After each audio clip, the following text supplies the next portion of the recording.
Bodo latest update बयखौबो बरायबाय। दिनैनि रादाबखौ फरायदों आं प्रमद खाख्लारि।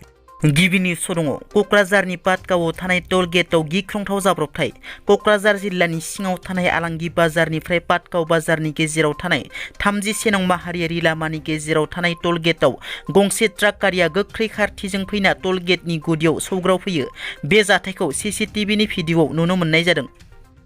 रायजो सरकारा कभिड-19 जों फिसाय थैजानाय रान्दि आइजोफोरनो बिथांखिनि गेजेरजों राङारि अनसुंथाइ होनायखौ बन्द खालामबाय।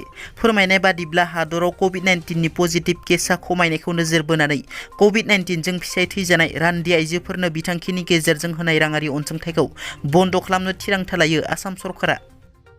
मोनसे दुखुनांथाव रादाब। बारग' एन.डि.एफ.बि रुनुस थुलसियारिया उदालगुरि जेलाव हमनानै दोनजादों।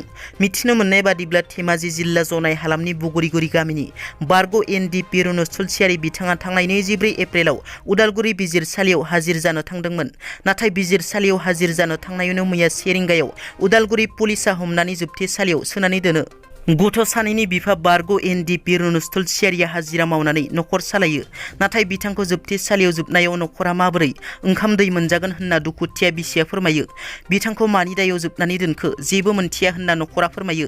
लोगोसे बारग' एन.डि.एफ.बि बिथांमोनखौ हमनानै दोनजानाय रुनुस थुलसियारिखौ खौरां लाहैनानै जोबथेसालिनिफ्राय हगारनायनि राहाखौ खालामनानै होनांगौ होननानै दुखुथिया बिसि आरो बिमाया खावलायो।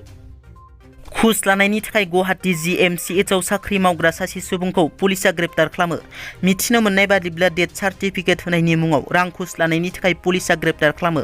GMCHनि सुपारिनटेन्डेन्ट अभिजित शर्माया फोरमायनाय बादिब्ला 4th ग्रेडआव साख्रि मावनाय गौतम दास मुंनि सासे सुबुङा डेथ सार्टिफिकेट होनायनि मुङाव 5,000 रां घुस लायो।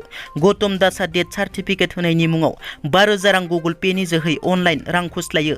GMCHनि सुपारिनटेन्डेन्ट अभिजित शर्माया GMCHनि बिबानगिरिफोरनो फोरमायनायनि उनाव कमप्लेन फाइल खालामो। बिनि उनाव भाङाखर पुलिसा गौतम दासखौ ग्रेप्टार खालामो। बिटिआर गोरोबथाया 2 बोसोर बारलांनायनि उनावबो बारग' एन.डि.एफ.बि फोरनि नखरनि सुबुंफोरा दासिमबो मोदै हगारनांगौ जादों। बिश्वनाथ जिल्लानि बारग' एन.डि.एफ.बि जोबथेसालियाव जोबनानै दोनजानाय 8 बोसोर बैसोनि हिनजावसा गथ'नि बिफा दिलीप बसुमतारिया जोबथेसालि सिङावनो गोब्राब बेरामजों गोग्लैसोनानै दं आरो बिथांखौ जोबथेसालियाव थांनानै खौरां लाहैनो बर'नि आफाद दैदेनगिरिफोरखौ बिथांनि बिबोनाङा गाबै गाबै खावलायनाय भिडिअ'आ ससियेल मिडियायाव गोसारदों। मख'नो गोनांदि दिलीप बसुमतारि बिथाङा एन.डि.एफ.बि आफादाव थानाय समाव गोबां बर' लाइमोनफोरखौ मदद खालामदोंमोन, फरायनायाव मदद खालामोमोन आरो निखावरि नखरफोरनो हा-हु मोसौ बोरमा बायनानै होयोमोन। बिथाङा आफादखौ हारिखौ बिराद सिबियोमोन। नाथाय दिनै बिथाङा नायफिनजायाखै होनना बिथांनि बिबोनाङा गाबै गाबै फोरमायो। बावैसो सान सिगां कक्राझार बिजिरसालिया एम.एल.ए. जिग्नेशनो जामिन होनायनि लोगो लोगोनो बरपेटा पुलिसा गुबुन मोनसे केस थिसननायनि थाखाय एम.एल.ए. जिग्नेशखौ ग्रेप्टार खालामो।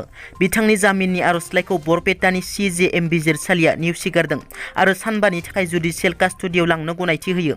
पुलिस बिफाना 12 साननि थाखाय बिथांखौ गावसोरनि बेन्दोंआव लांनो थाखाय आर'ज खालामदोंमोन, नाथाय बिजिरसालिया 5 साननि थाखाय जुडिसियेल कास्टडियाव लांनो गनायथि होयो।